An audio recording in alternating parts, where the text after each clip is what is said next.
Electrostatics तो हमने electrostatic one पहले खत्म किया था।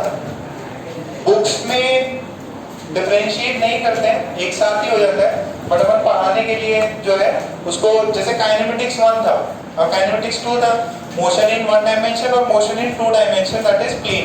तो बुक्स में अलग रहता है। तो इसमें पहले एक इंपॉर्टेंट चीज है, दैट इज इलेक्ट्रिक फ्लक्स। ठीक है, फर्स्ट टाइम नाम सुन रहे हो। सेम चीज हम मैग्नेटिक फ्लक्स भी सुनेंगे।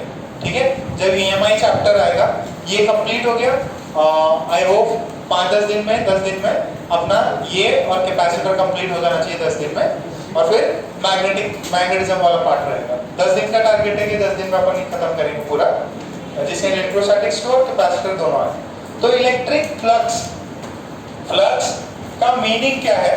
मीनिंग बेसिकली अलग अलग चीजों में होता है। जैसे करंट होता है, करंट इलेक्ट्रिक करंट भी और हीट करंट भी है। तो फ्लक्स क्या है? कोई चीज जो पास कर रही है गिवन एरिया से। जैसे आपका जो टैप है, टैप, ठीक है, जो आपका टैप है उसमें क्या होता है? पानी गिर रहा है। तो ये जो एरिया है, एरिया इस एरिया से कुछ चीज बाहर निकल रही है, तो इसमें बोलेंगे इससे वाटर का फ्लक्स आ रहा है। ठीक है, तो वैसे ही अगर इलेक्ट्रिक फील्ड लाइंस किसी एरिया से निकलती है, इलेक्ट्रिक फील्ड लाइन किसी एरिया से निकलती है, तो हम उसको बोलते हैं, उससे इलेक्ट्रिक फ्लक्स आ रहा है। क्या आ रहा है? Electric flux. पानी निकल रहा है एक यूनिफॉर्म एरिया से, पाइप से, तो उसको बोलेंगे कि यूनिफॉर्म एरिया से निकल रहा है इसके थ्रू, तो फ्लक्स। या ऐसे मान लो कि आपने कुछ भी, जैसे बुक ले रखी है, ठीक है, ये वाला ऐसा ले रखा और इसको ऐसे फोल्ड कर दिया आपने, इसको ऐसा फोल्ड कर दिया और यहाँ से पानी डालो, यहाँ से पानी डालो, तो इस एरिया से कितना वाटर का फ्लक्स आया, तो जो भी क्वांटिटी गई इनटू एरिया करेंगे तो फ्लक्स आ जाएगा। तो वैसे ही कि एक एरिया से कितनी number of electric field lines निकली, दैट इज फ्लक्स।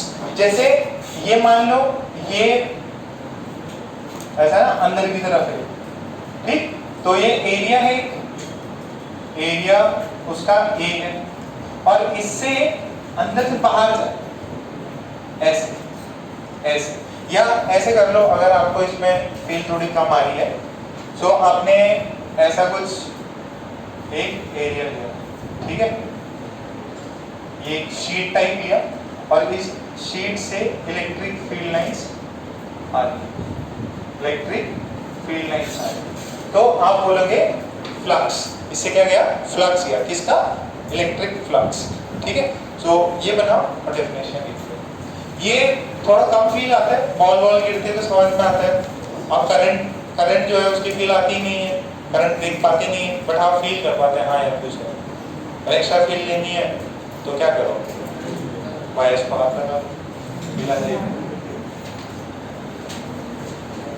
दिखाई नहीं देता ना, फिर बॉल दिख रही है, वेलोसिटी है, स्पीड है, जहां करंट है इस वजह से ये चल रहा है। किसी एरिया से अगर कुछ इलेक्ट्रिक फील्ड लाइंस पास हो रही है तो उसको बोलेंगे वहां से इलेक्ट्रिक फ्लक्स पास हो रहा है। ठीक है, तो डेफिनेशन है, ये ड्रॉ मान लीजिए।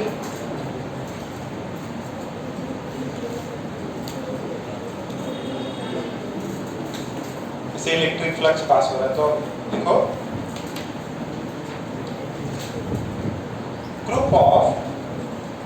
Group of electric fields, group of electric fields passing through, group of electric fields passing through a given area, passing through a given area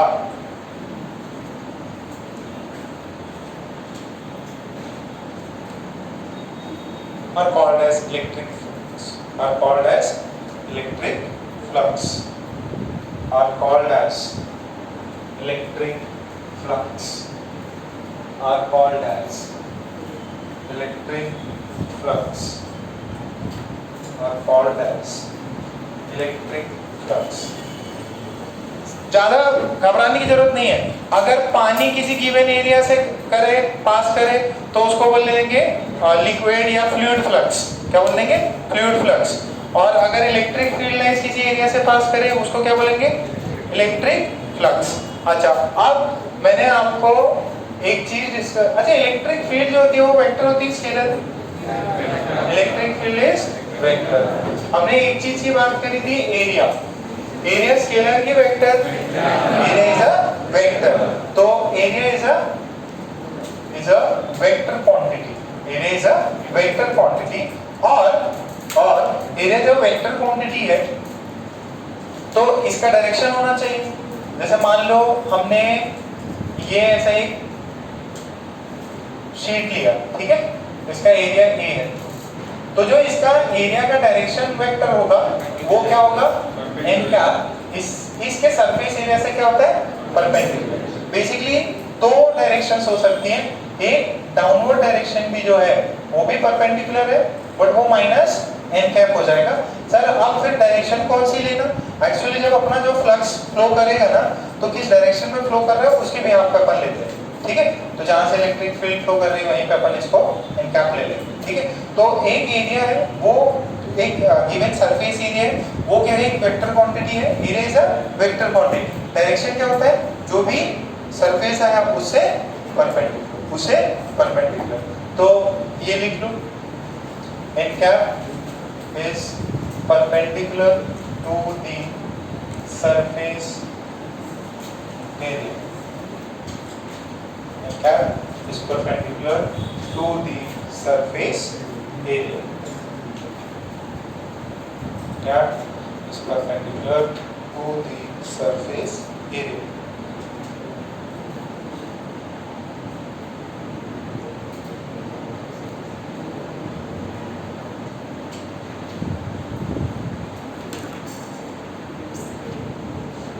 अगर अपन अंदर है तो देखेंगे आउटवर्ड डायरेक्शन, ठीक है. जनरली आउटवर्ड डायरेक्शन देखते हैं जिस भी पॉइंट से आप देख रहे हो. तो एरिया वेक्टर क्या हो जाएगा? एरिया वेक्टर इज एरिया का वैल्यू एन कैप, ठीक है. And what is n cap? N cap is the perpendicular to the surface area. जो भी सरफेस एरिया से परपेंडिकुलर बने वही एन कैप है. अच्छा ये बताओ, अगर मेरे पास में एक स्फीयर है तो उसका डायरेक्शन कहाँ होगा? उसका डायरेक्शन के लिए आपको एक पॉइंट लिया, एक सरफेस एरिया लिया, एक पैच लिया, और वो पैच करेगा कि यार क्या होगा उससे परपेंडिकुलर, ये एन कैप होगा उससे परपेंडिकुलर. उसका जो डायरेक्शन है वो सारा चेंज मार रहा. उसका डायरेक्शन क्या हो रहा है? चेंज मार, ठीक है. उसका डायरेक्शन क्या है? चेंज मार रहा. क्योंकि हर एक पॉइंट पे अगर यहाँ पे कोई पार्ट लिया तो इसकी वैल्यू एन कैप, ठीक है. क्या हुआ आज समझ में आ रहा है कि नहीं? जरा मार्क्स नीचे करो. एकदम खुन्नस खा के एकदम बैठा हुआ कि भाई उड़ाई दूंगा सर को, ऐसा तो नहीं ना. अरे इजी है, बहुत ज़्यादा डिफिकल्ट नहीं है. खुश रहा अगर यार टेंशन में आ गया तो मेरा टेंशन आ गया तो कम से कम टेंशन तो नहीं लेता. पढ़ाई नहीं करता और टेंशन नहीं लेता है. अरे खुश रहता है हमेशा, देख के एकदम खुश हो जाता. बता देखते इसको हंसी आती, और हंसी को रोकने के लिए मैंने इसको यहाँ बिठाया.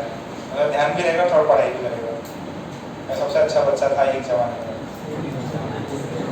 चलो अच्छा इसको फिर लिख लो. फॉर अ स्फीयर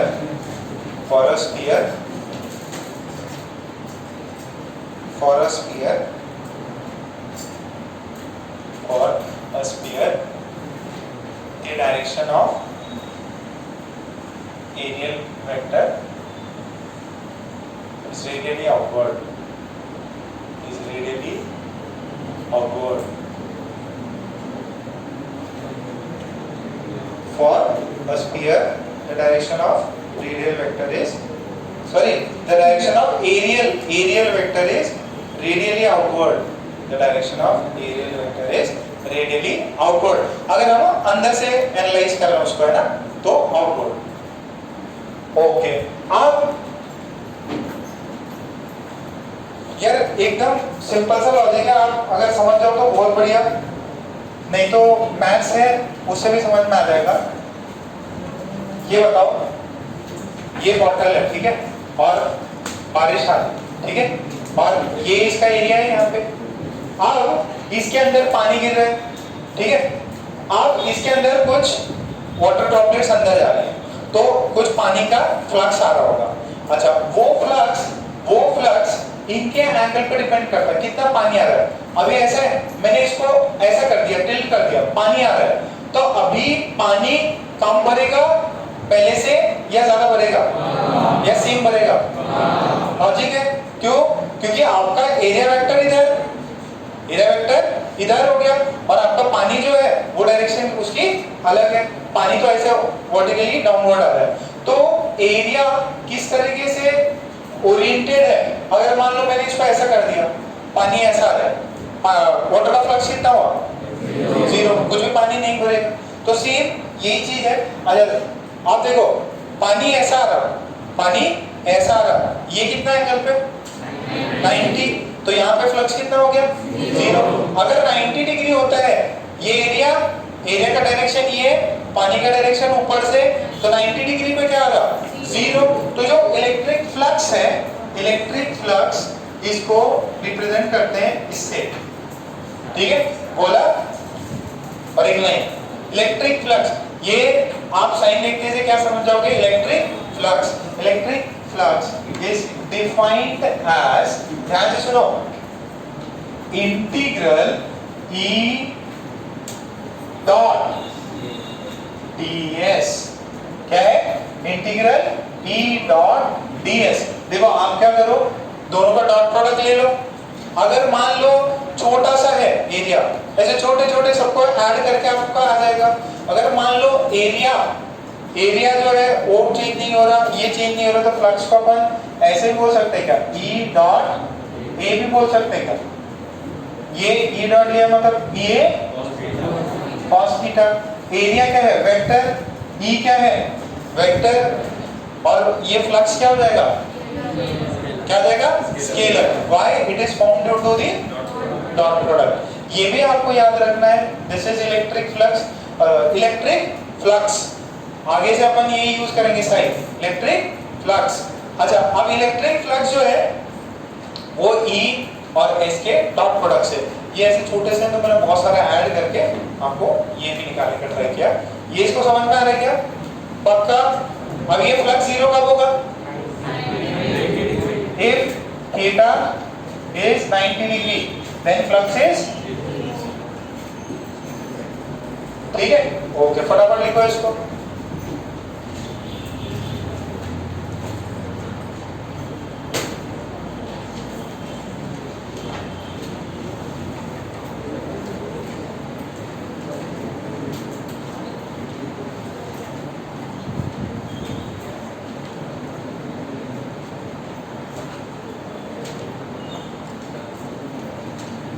समझ में आ रहा? प्रज्वल, तुम भी जरा मास्क नीचे करो। हाँ चलो, कुछ ये दुखी है, एक ये दुखी है, एक माहेश्वर भी एकदम सुनसान एकदम बैठा रहता है, किसी बात नहीं। इससे बढ़िया सुजल है, चिल तो रहते कम से कम, चाहे आकाशवाणी क्यों ना जाए। काय को गए उस दिन? किसने? आर्यन ने मोटिवेट किया,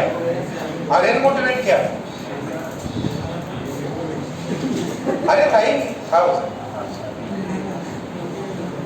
अच्छा आप सुनो, अब पॉइंट्स लिखेंगे, प्रॉपर्टीज लिखेंगे अपन। फ्लक्स स्केलर की वेक्टर, फ्लक्स इज इलेक्ट्रिक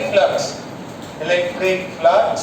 बेटा फ्लक्स बहुत ज्यादा इंपॉर्टेंट है, क्योंकि पूरा आपका इलेक्ट्रिसिटी जो भी जनरेशन है वो सब फ्लक्स पर डिपेंड करता है।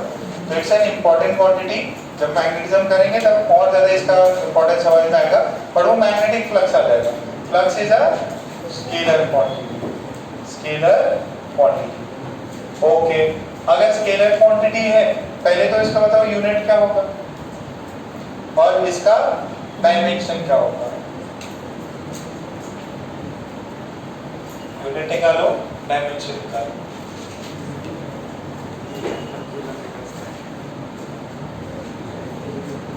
मीटर स्क्वायर पर कूलम। एक सेकंड,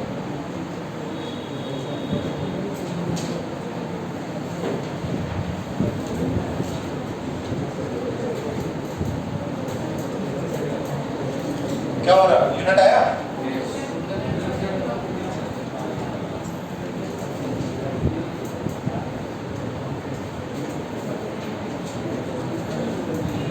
देखो डायमेंशन, इलेक्ट्रिक फील्ड कितना होता है? न्यूटन पर कूलम और into newton metre square by coulomb. अच्छा यूनिट क्या हो जाएगा? सॉरी डायमेंशन बताओ। m की पावर कितना है? i माइनस बाकी लोग सॉल्व करो।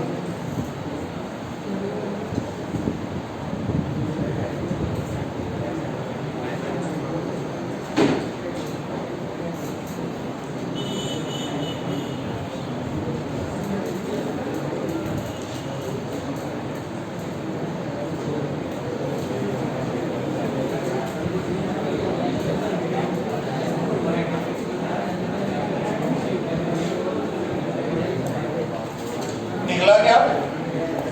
अब इसमें आपको E का डायमेंशन पता रहना चाहिए। E का डायमेंशन नहीं पता तो देखो what is E? E is force upon charge और ये क्या है? ये एरिया है। तो फोर्स का डायमेंशन निकालो। फोर्स का कितना होता है? M L T minus 2। अच्छा कूलम का क्या कर सकते हैं? I T एरिया का कितना हो? L स्क्वायर कितना हो? ये M L cube T minus 3 और I माइनस 2। क्या निकल जाएगा? फ्लक्स। बेटा जो भी डायमेंशंस होती हैं आप रट नहीं सकते। आपको क्या होना चाहिए? फॉर्मूले पता होने चाहिए कि आप बेसिक से बेसिक फॉर्मूले से डिराइव करो, जिसे फोर्स और वो सब तो आना ही चाहिए। फोर्स, वेलोसिटी, एक्सेलरेशन, ये सब का आपको पता रहना चाहिए। एनर्जी का पता रहना चाहिए। ये इतना हुआ क्या? पक्का? ओके। सो ये हमने पढ़ लिया इलेक्ट्रिक फ्लक्स। कितनी लाइंस एक एरिया से पास हो रही हैं, वही उस एरिया के थ्रू उस क्वांटिटी का। अगर मैग्नेटिक फील्ड लाइंस है तो magnetic flux, electric field lines है इलेक्ट्रिक फ्लक्स, अगर फ्लूइड की फ्लो लाइंस है तो फ्लूइड फ्लक्स। ठीक है, जो भी क्वांटिटी है उसके बिहाफ पे। ठीक, इतना क्लियर है? ओके। अब नेक्स्ट जो है आप इसके अंदर डालेंगे गॉस लॉ। हेडिंग डालो गॉस लॉ। गॉस, एक सेकंड ना, मैं बस लिखा दूं, स्पेलिंग लिखा दूं। गॉस लॉ, हेडिंग डालो गॉस लॉ।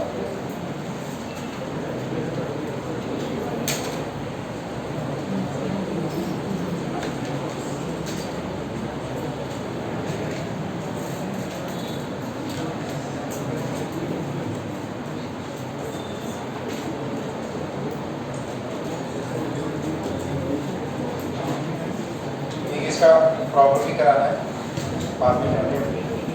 अरे डॉट प्रोडक्ट में ना प्रॉब्लम भी आ जाएगा, बोलेगा एरिया वेक्टर इतना है, ई वेक्टर इतना है, बताओ इलेक्ट्रिक फ्लक्स कितना आएगा। वो प्रॉब्लम है, वो बाद में प्रॉब्लम करा देंगे। पहले गॉस लॉ लिख लिया सभी ने? ओके। तो गॉस ने फ्लक्स निकालने का एक सिंपल सा तरीका बताया। उसने बोला कि यार एक चार्ज है Q, ठीक है, चार्ज है Q, ओके। अब ये चार्ज पॉइंट चार्ज मानो, इसको पॉइंट चार्ज है। पॉइंट चार्ज की इलेक्ट्रिक फील्ड पता है क्या? कैसे होती है? Radially outward. उसने बोला कि r डिस्टेंस पे जाके आप एक स्फीयर बना लीजिए। क्या बना लीजिए? r रेडियस का स्फीयर बना लीजिए। बहुत बढ़िया सर। तो आपने स्फीयर बना लिया। ये किसने बोला? गॉस ने बोला।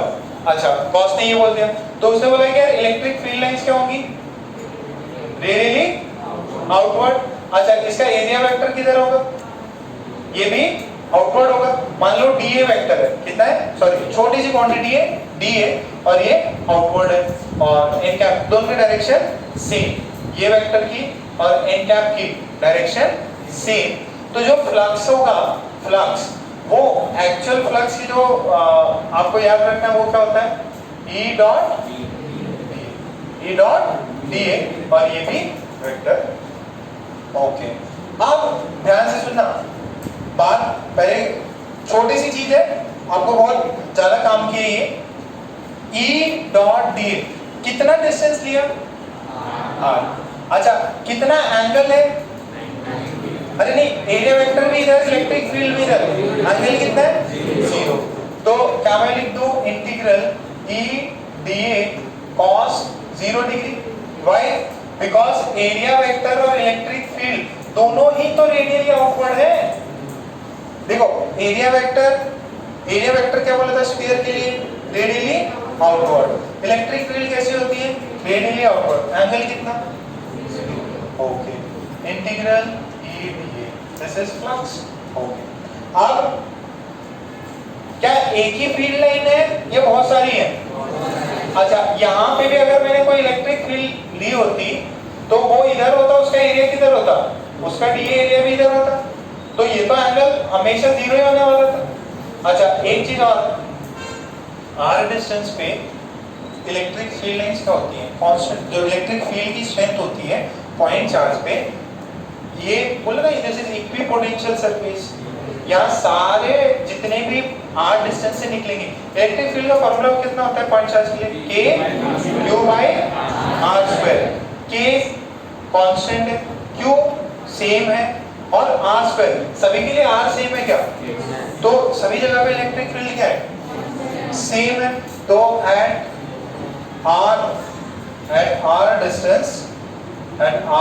Distance the electric field is constant।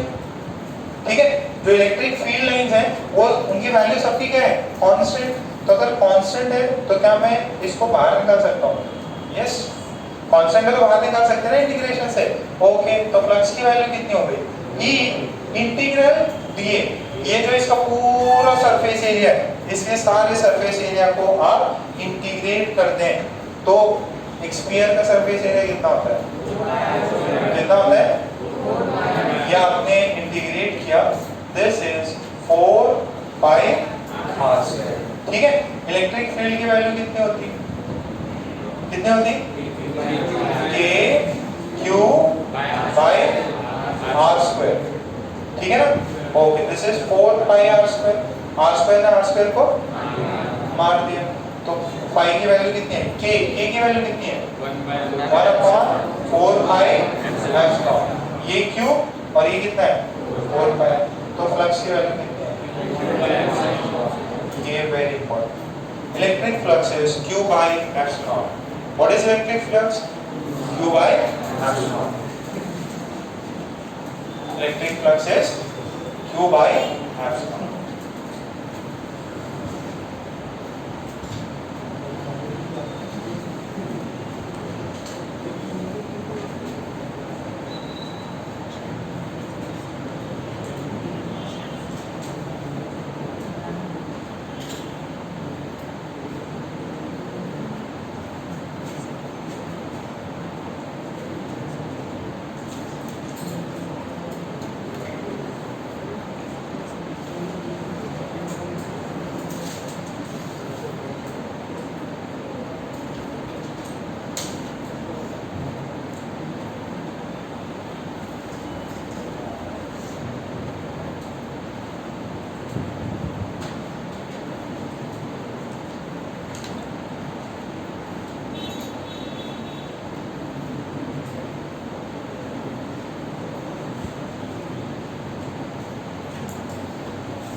छाप लिया पूरा ओम छाप लिया बेटा यहाँ पे धवन छाप लिया ओके कौन है शर्मो छाप लिया बेटा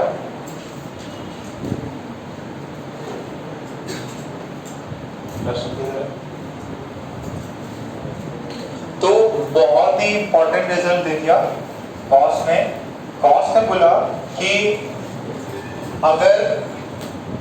अगर कोई आपके पास में चार्ज है और पॉइंट चार्ज है और आपने कहीं जो सरफेस लिया दैट इज गॉसियन सरफेस इसको क्या बोलते हैं इसको बोलते हैं गॉसियन सरफेस जो स्फीयर लिया that is called as Gaussian surface और अब धीरे धीरे अपन पढ़ेंगे ज्यादातर सिमेट्री के लिए चीजें हैं तो गॉसियन सरफेस के थ्रू जो फ्लक्स होगा that is q by epsilon ये फ्लक्स किस पे डिपेंड करता q पे डिपेंड करता और ये एप्सिलॉन क्या है कांस्टेंट तो electric flux is q upon epsilon ठीक है अच्छा यहाँ पे इस टर्म को और अच्छा लिख देते हैं अपन this is called as q inside क्या बोलते हैं इसको जो भी गॉसियन सरफेस है उसके अंदर कितना करंट है सॉरी कितना चार्ज है अपॉन एप्सिलॉन ओके एक दूसरी चीज और भी लिखते हैं दिस इज इनसाइड बोलो या इनक्लोज्ड भी आपको लिखा रहता कि flux is q enclosed by the Gaussian surface जो भी स्फीयर लिया वो सरफेस था तो उसको एक टर्म बोल देते गॉसियन सरफेस क्यों सर क्योंकि ये फ्लक्स निकालने के लिए काम आ रहा और वो सिमेट्रिकल है इसके लिए गॉसियन सरफेस फ्लक्स की वैल्यू क्या होती q inside that surface upon epsilon ठीक है कितना बाहर जा रहा है ठीक है कितना फ्लक्स निकल रहा है चार्ज कितना है डिवाइडेड बाय एप्सिलॉन ठीक है तो फ्लक्स का एक दिए देखो चार्ज स्केलर एप्सिलॉन कांस्टेंट तो ये क्या है स्केलर क्वांटिटी और उस वाले पहले वाले मेथड से भी क्या था स्केलर क्वांटिटी तो जो E डॉट ds था E डॉट ds उसकी भी वैल्यू कितनी हो जाएगी q इनक्लोज बाय ये सिर्फ और सिर्फ चार्ज पे डिपेंड करता जो कि अंदर कितना है देखो अभी एक जो अभी अपन ने थोड़ी देर पहले किया था ये जो बॉटल है जो बॉटल है इसको अगर अपन ने ध्यान से कलेक्ट कर रहा है पानी तो अगर इसको खोल के रखा तो इसके अंदर कुछ पानी आएगा मान लो मैंने इसको बंद कर दिया ठीक है और आपको बोले कि बारिश में रखी हुई है what is the flux zero क्योंकि नो डाउट सर सब कुछ है बट ये क्या हो गया क्लोज और पानी कहाँ से आ रहा बाहर से आ रहा तो इसके अंदर कुछ भी जाएगा नहीं तो या ऐसा भी हो सकता है कि मान लो जैसे कोई फाउंटेन है ठीक है फाउंटेन का एरिया लेके यार वहां से पानी निकल रहा तो उसे भी अपन बोल सकते हैं उससे फ्लक्स निकल रहा पानी का फ्लक्स निकल रहा तो अब इसमें जो इनसाइड चार्ज होते हैं सिर्फ वही कंट्रीब्यूट करते हैं आउटसाइड वाले चार्जेस कंट्रीब्यूट नहीं करते और ये जो है फ्लक्स टोटल फ्लक्स की बात कर रहा हूं अगर आपके पास में कुछ ऐसा सरफेस है ठीक ऐसा सरफेस है और इसके अंदर आपने Q चार्ज रखा हुआ है Q1 तो इसके थ्रू जो फ्लक्स होगा that would be Q1 bye ठीक है मान लो आपने ऐसा ओवर खाबड़ क्लोज सरफेस किया देखो ये क्या होगा इससे इलेक्ट्रिक फील्ड लाइंस निकलती जाएंगी ना यहाँ ऐसे चारों दिशाओं में ठीक है अब यहाँ पे आपने कैपिटल Q1 चार्ज रखा ठीक है ऐसे कैपिटल Q1 अब ये जो सरफेस है ये सरफेस इससे बाहर ये जो सरफेस है ना इससे बाहर कितनी निकलने वाली लाइंस है ये सारी लाइंस है तो इन सारे लाइंस से क्या निकल रहा है इलेक्ट्रिक फील्ड्स और इसका एरिया है एरिया मेरे को पता नहीं क्या है एरिया निकाल नहीं सकता मैं इजीली इसका बट मुझे ये पता है इसके थ्रू जो फ्लक्स होगा वो होगा Q1 बाय कोई भी क्लोज सरफेस में अगर क्लोज सर होल आपने बताया बेटा वो बाहर से अपन पानी डाल रहे थे ना इसमें इसके अंदर ही चार्ज है देखो ना उसके अंदर में अपन ने क्या कहता कि वो जो स्फीयर बना है उसके अंदर चार्ज कितना है Q इसके अंदर चार्ज कितना है Q1 और इसका जो भी एरिया हो जितना भी एंगल हो सब कुछ इंटीग्रेट करके फाइनली आपको क्या मिलता है Q1 by, तो क्लोज सरफेस के थ्रू इलेक्ट्रिक फ्लक्स जो होगा that would be charge enclosed in that surface, in that Gaussian surface by epsilon. ठीक है, इसको मैं छाप दूं।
आदित्य जरा मास्क नीचे करो, कुछ नजर आ रहा है क्या? आज से नमन और आदित्य साथ नहीं बैठेंगे, ठीक है? नीचे आदित्य नीचे बैठना। उस दिन भी एक बार बिठाया था मैंने, तो वापस आगे आ गए।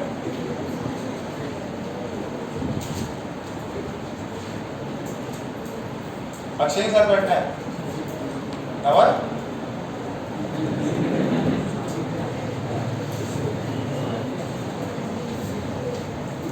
इसका फ्लक्स बताओ कितना होगा? इस गॉसियन सरफेस के through flux, net flux, net, ये नेट है ना, कितना होगा? Q1 प्लस Q2 बाई, ये Q3 का इनक्लोज है क्या? नहीं। तो ये बताओ, इसके वजह से जो भी फ्लक्स होता है that is due to enclose charges. ये एक्सक्लूडेड है, इसके वजह से कोई भी इसके थ्रू फ्लक्स नहीं आएगा। बट क्या सर इनका इलेक्ट्रिक फील्ड होगा कि नहीं होगा? क्या Q1 का इलेक्ट्रिक फील्ड होगा? यस। क्या Q2 का होगा? यस। तो सर देखो ध्यान से सुनना, जो इसका जो इलेक्ट्रिक फील्ड जरूर होगा, इससे इसकी वजह से जो भी है इलेक्ट्रिक फील्ड लाइन जरूर पास होगी। बट यहाँ आई और यहाँ क्या हो गई? चली गई। तो इधर से आई और इधर से निकल गई, तो नेट फ्लक्स कुछ भी नहीं, इन और आउट पूरा निकल गया। यहाँ पे क्या है? ये चार्ज है और ये सिर्फ और सिर्फ क्या कर रहा? बाहर निकल रहा, सिर्फ और सिर्फ बाहर निकल रहा। कितना आउटसाइड फ्लक्स जा रहा? तो सिर्फ और सिर्फ जो चार्ज इनक्लोज है उन्हीं की वैल्यू आएगी, बाहर वाले चार्जेस की वैल्यू नहीं आएगी। Q3 is outside the Gaussian surface. Q3 is outside the Gaussian surface and it do not provide flux. Do not provide flux. ठीक है? फ्लक्स सिर्फ और सिर्फ इंटरनल चार्जेस Q1 और Q2 से प्रोवाइड होता है।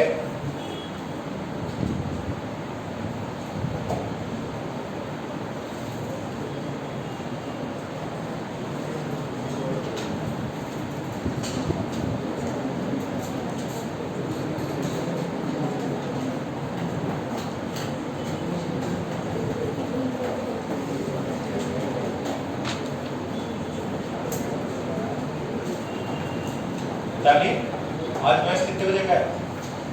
मैच कितने बजे है? 8 बजे।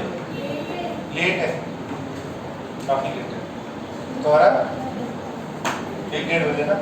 ठीक, आज आराम से खाएगा। तो एक पॉइंट लिख लो,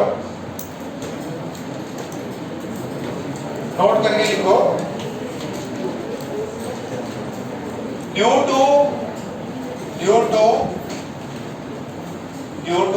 external charges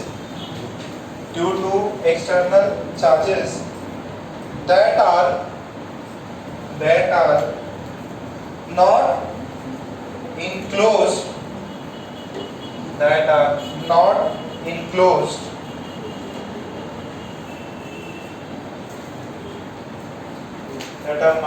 enclosed in a Gaussian surface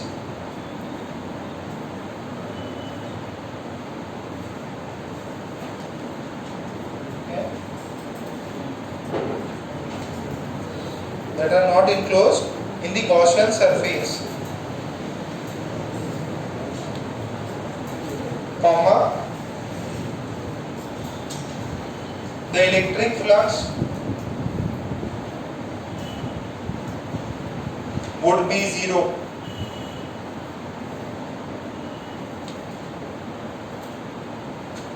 ठीक है, जो एक्सटर्नल चार्जेस हैं जो गॉसियन सरफेस के अंदर नहीं है उनके अक्रॉस क्या होगा, इलेक्ट्रिक फ्लक्स जीरो होगा। सिर्फ और सिर्फ कौन कंट्रीब्यूट करता है, जो गॉसियन सरफेस के अंदर इंक्लूडेड है। और व्हाट इज ये जो इमेजिनरी स्ट्रक्चर है यही क्या है, गॉसियन सरफेस। तो एक बार लिख भी लो,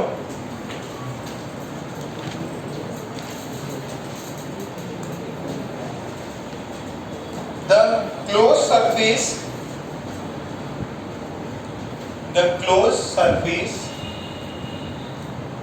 that we consider, the closed surface that we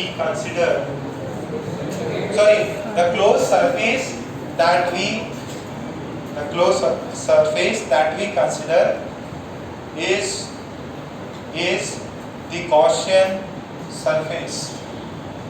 the Gaussian surface.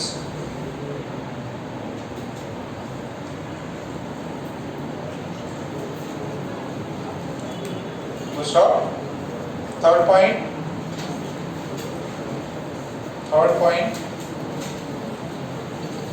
due to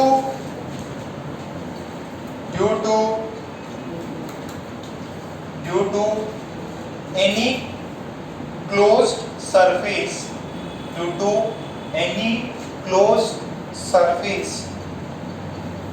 of any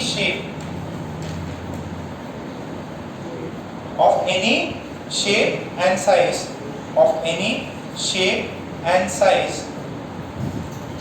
the flux is constant.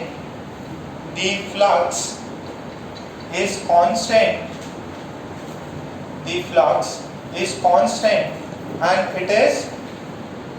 it is equal to Q enclosed, and it is equal to Q enclosed by epsilon. It is equal to Q enclosed by epsilon. ठीक है, ये बात सबको समझ में आ रही? Okay, अच्छा अब एक सिंपल सा एक चीज बताओ, एक स्फीयर है, उसके अंदर सेंटर पे चार्ज क्यू रखा हुआ है, तो फ्लक्स कितना आया था अभी, Q by epsilon। अच्छा क्या रेडियस पे डिपेंड कर रहा है? अगर ये R1 का होता, R2 का होता, कुछ मैटर करता क्या? मैटर नहीं करता।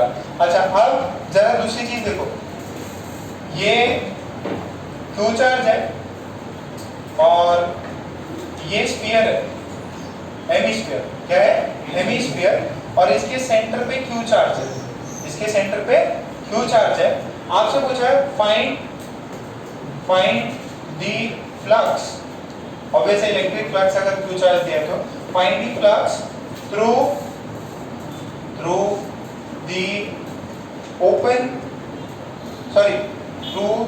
The closed surface. ये जो क्लोज सरफेस है इससे कितनी इलेक्ट्रिक फील्ड लाइन जाएंगी, कितना फ्लक्स होगा वो बताना है। तो एक सेकंड देखो, अगर ये पूरा ये हेमिस्फीयर है क्या, अगर पूरा स्फीयर होता तो कितना होता, Q by epsilon।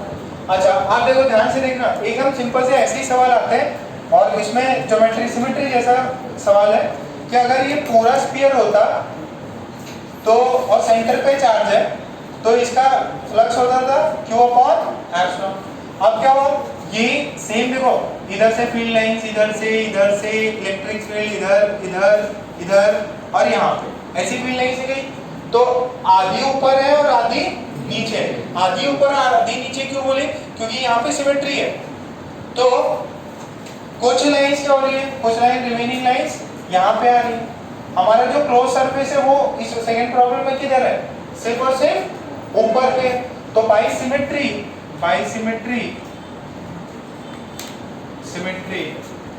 Flux in upper half कितना होगा? क्यू, सॉरी स्मॉल क्यू था capital Q by epsilon by 2, that is 2 epsilon. और फ्लक्स इन लोअर हाफ कितना हो जाएगा? Q upon 2 epsilon. तो इस वाले हेमिस्फीयर के इस वाले पार्ट से कितना आएगा? लिख लो।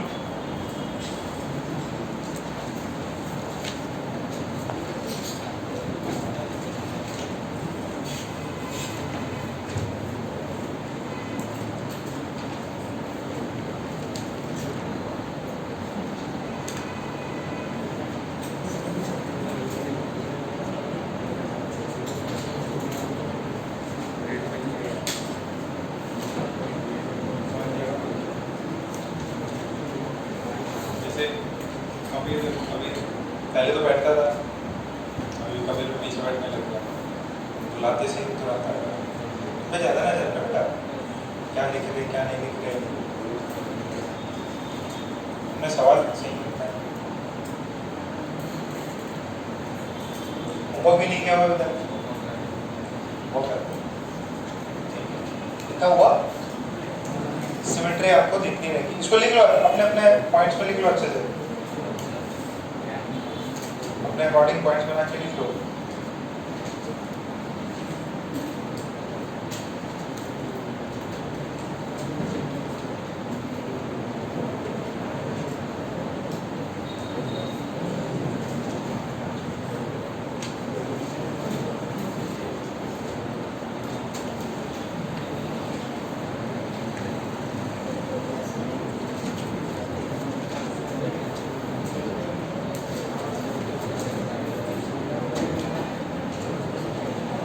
कल पेपर कितने बजे है? आगे के मैसेज अपलोड हो गया ना?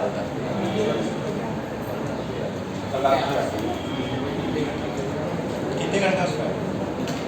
45 क्वेश्चन है। अब सुनो 45 क्वेश्चन अभी अपन क्या करते हैं, जैसे आपको पूछ तो 25 ही है, पर आपको कभी 30 का दे दिया, कभी मैथ्स में कभी 60 का दे दिया। ऐसे क्यों करते? ताकि आपको चैप्टर अच्छे से याद हो जाए। ज़्यादा क्वेश्चन है मतलब ज़्यादा कॉन्सेप्ट अपन पूछ पा रहे हैं, ज़्यादा टाइप के सवाल कर पा रहे हैं, और कई सारे रिलेटेड टर्म्स है। आपकी प्रैक्टिस अच्छी होनी चाहिए, आपकी जो भी तैयारी है वो रिफ्लेक्ट होनी चाहिए कि भाई हाँ यार इतने नंबर आ रहे हैं, मतलब मुझे सारे कॉन्सेप्ट्स आते हैं। ठीक है, सो अब एक ये वाला क्वेश्चन बताओ, 2 क्वेश्चन करके अपन ये करते हैं।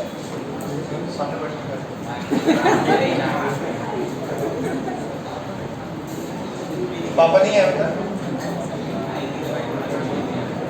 अच्छा एक सिंपल सा और बताओ, लिखो find the flux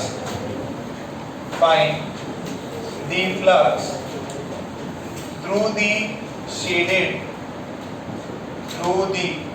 shaded part of a cube. Find the flux due to find the flux through the shaded part of a cube as shown in the diagram.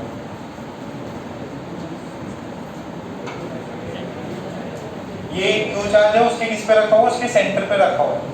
जो क्यूब है उसके सेंटर पे एक Q charge रखा हुआ है। आपको बताना है फ्लक्स, वो शेडेड रीजन से फ्लक्स कितना होगा वो बताना है।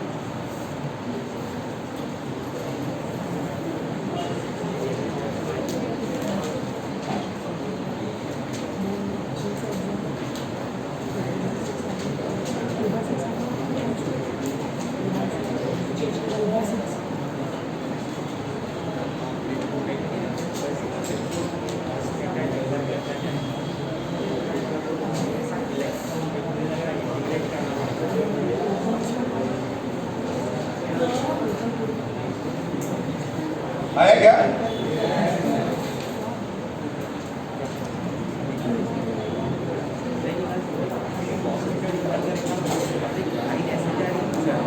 ये देखो ध्यान से सुनो, ये पूरे स्फीयर से कितना, sorry through full cube, entire cube से कितना आता? एंटायर क्यूब से क्यूब बाय, ओके। अच्छा ये सेंटर पे है इसके, ये कहाँ पे है इसके? सेंटर पे। तो देखो सारे जो सरफेस एरिया है वो इक्वल डिस्टेंस पे उससे, और देखो सेंटर पे है। अच्छा कितने फेसेस है इसके? 6 फेसेस, यानी कि 6 फेसेस से इक्वल अमाउंट ऑफ फ्लक्स निकल रहा होगा। सेंटर पे हो, मान लो यहाँ पे कोई ऐसी चीज है और वो लाइट उससे कोई निकल रही है, तो वो लाइट सारे डायरेक्शन में सेम ही जा रही होगी, यानी जो भी फेस है उसे same number of electric field lines निकल रही होगी। तो by symmetry I can say through shaded part कितना होगा? Through shaded part, shaded part total कितने फेस है? तो एक फेस से निकाल कितना हुआ? Q by 6। ज्यादा हार्ड है क्या? अरे हेमिस्फीयर का बाइट तो हो गया, ये क्यूब में रखा हुआ है, क्यूब के एक फेस से पूछा कि भाई फ्लक्स कितना निकल रहा है, तो बाय 6 कर दिया। अच्छा 2 फेस से दे देता तो क्यू बाय 3 सर वो क्यूब का क्यूब है एप्सिलॉन कैसे आया? क्यू बाय एप्सिलॉन कैसे आया? क्यू बाय एप्सिलॉन, हां एंटायर क्यूब का। हाँ देखो मैंने पॉइंट लिखाया था, एनी क्लोज सरफेस में, किसी भी क्लोज सरफेस, कोई भी साइज, कोई भी शेप, उसका फ्लक्स कितना होगा? क्यू बाय एप्सिलॉन, उसका फ्लक्स क्यू बाय एप्सिलॉन। यही गॉस ने बोला कि आपके कोई भी सरफेस है, देखो कोई भी ओवर कवर कोई भी सरफेस ले लो, अगर इसके अंदर क्यू चार्ज है और इस पूरे सरफेस का सबका एडिशन करोगे फ्लक्स का, इधर से कुछ फ्लक्स निकला, इधर से कुछ निकला, इधर से कुछ निकला, जो टोटल फ्लक्स है वो क्यू बाय एप्सिलॉन आना चाहिए, क्यू बाय एप्सिलॉन। ये सुनो, ये ऐसा नहीं है कि सर इससे हो सकता है इससे कम फ्लक्स निकले, इससे हो सकता है ज्यादा फ्लक्स निकले। मैं क्या बोल रहा हूँ, टोटल फ्लक्स सबका ऐड करके क्यू बाय एप्सिलॉन ही आता है। तो स्फीयर का एक क्यूब का कितना आएगा? Q by epsilon. इसका एक 1/6 पार्ट का कितना जाएगा? एक 6 फेसेस है ना, तो एक का बाय 6 करो, ठीक है। ये आखिरी कर दो, चलेगा। आंसर बताओ, लास्ट सवाल। हाँ क्यूब की रेजिस्टेंस, हाँ नहीं क्यूब की रेजिस्टेंस बाद में, नेक्स्ट क्लास में। ये आगे क्या एरिया दिया हुआ है, ई दिया हुआ है, वेरी गुड। किसका है? और कितना का है? सिंपल से तो है।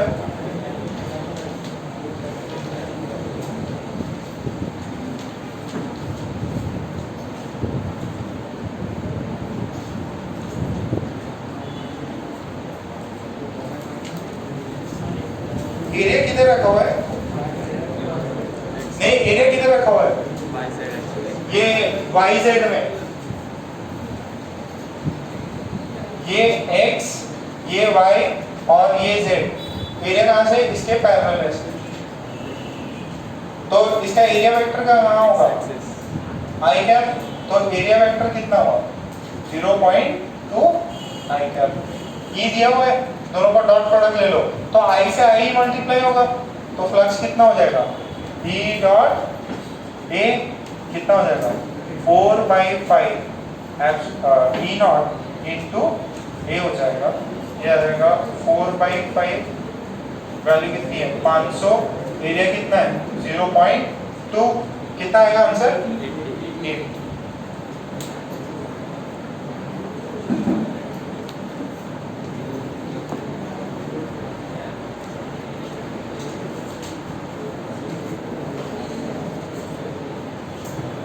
ये वाला टफ जा रहा है थोड़ा सा हार्ड जा रहा है। अभी ना कितने घंटे पढ़ाई कर रहे हैं आजकल? 7-8 घंटे। ठीक है, पापा को बोला नहीं, मम्मी को बोला, मम्मी बोला, सबकी मम्मी बोला, पापा ज्यादा बोलते नहीं। ठीक है, हुआ इतना? ओके, तुम बैठे रहो यहीं पे, पापा हैं तब